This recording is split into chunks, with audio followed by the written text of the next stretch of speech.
साधारण गाईटीए 2 ରୁ 10 लिटर मध्य क्षीर देउथिबा बेले एही गाई देउछि 32 लिटर क्षीर।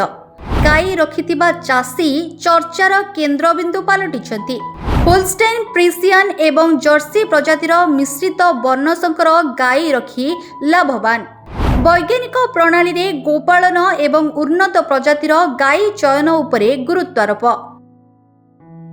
आमे जदि आपनको कहिबु गोटे गाई दिन को देउछि 32 लिटर क्षीर तेबे आपण कोन आम कथारे विश्वास करिवे? आज्ञा हाँ, आश्चर्य लगिले भी कथाटी सत। थरे भाविले जदि क्षीर लिटर पिछा दर हेउछि 60 टंका आउ गाईटीए 32 लिटर क्षीर देउथिबो तेबे मालिक दिन को केते टंका रोजगार करुथिबो? मध्यप्रदेश खंडवा जिलार जड़े चाषी को नहीं एबे चर्चा जोर धरी। निजर असाधारण सफलता पाई समग्र अंचल में चर्चार केन्द्रबिंदु पालटिछंती एही चाषी जनक। गोटे होल्स्टाइन फ्रिसियन एवं जर्सी प्रजातिर मिश्रित वर्णसंकर गाई पालन करी से दैनिक 32 लिटर क्षीर उत्पादन करिबारे सक्षम होइछंती। एते मात्रा रे क्षीर उत्पादन करुथिबा जणा पड़िबा परे एबे स्थानीय अंचल में तांकु नेई बड़ चर्चा हेउछि। सूचना अनुसार एही सफल चाषी जनक वैज्ञानिक प्रणाली रे गोपालन एवं उन्नत प्रजातिर गाई चयन उपरे गुरुत्वारोप करथिले। पारंपरिक गोपालन पद्धति दूरे जाई से होल्स्टाइन फ्रिसियन भली अधिक क्षीर देउथिबा प्रजाति एवं जर्सी गाई पालन करिसंती। कारण सेही गाई क्षीर रे अधिक फैट रही थाए, तेणु सेही गाई पालन करने चाषी जनक निष्पत्ति नेथिले। एही मिश्रित प्रजातिर गाई माने भारतीय जलवायु रे निजको भल भाबरे खाप खुआई पारंती एवं सेमानकर क्षीर उत्पादन क्षमता मध्य अधिक होइथाए, तेणु मालिक भी भल 2 पैसा लाभ करिथाए।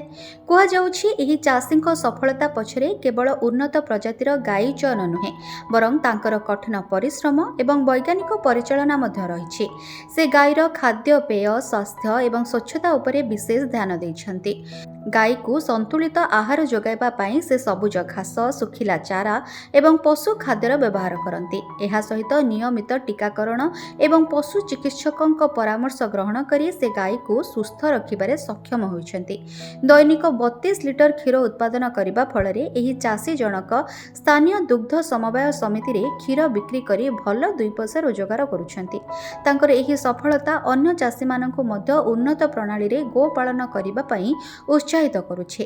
स्थानीय अंचल रे अनेक लोक एबे तांको ठारू परामर्श नेई निजर चाष भी आरंभ करिसेंती। तेबे मध्य प्रदेश सरकार मध्य राज्य रे दुग्ध उत्पादन वृद्धि पाई विभिन्न योजना कार्यकारी करुछंती। उन्नत प्रजातिर गाई किनिबा पाई चाषी माननकु सब्सिडी प्रदान करा जिबा सह सेमाननकु वैषयिक सहायता मध्य जोगाई दिया जाउछि। एहीपरि प्रोत्साहनमूलक पदक्षेप एवं खंडवार एही चाषीक भली सफल उदाहरण निश्चित भाव में राज्यर दुग्ध शिल्प को आगक नेबारे सहायक हेबो बोली अनेक कहउछंती। ब्यूरो रिपोर्ट, चर्चा न्यूज।